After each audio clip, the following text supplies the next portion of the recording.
Tilang hindi sa mga kamay ni Tanggol at Ramon babagsak ang buhay ni Roberto at Miguelito sapagkat maraming kaaway itong si Ramon na sinasamantala ang pagkakataon na lugmok ang mga Montenegro para sapawan ang kanilang paghari-harian sa buong Maynila. At samantala ituloy pa rin ni Tanggol ang kanyang plano na itakas ang kanyang ama.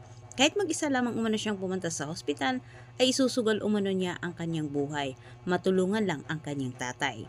Malaking tulong sana para kala Ramon at Tanggol ang paglitaw sa kapatid ni Ramon para balikan nila ang pamilyang Guerrero.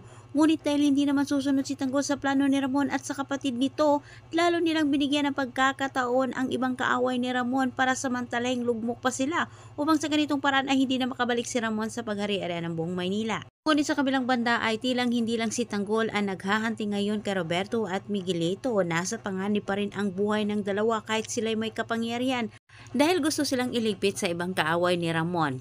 Hindi para tulungan itong si Ramon sa paniningil ng magkapatid, kundi mas lalong ilugmok sila sa putikan para agawin ang kapangyarihan.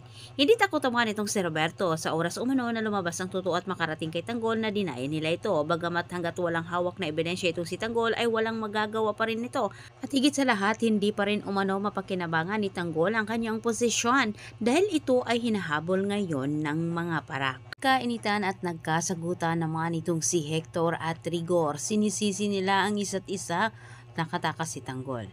Pero walang kamalay-malay itong si Rigor na sinadya ni Hector na patakasin itong si Tanggol.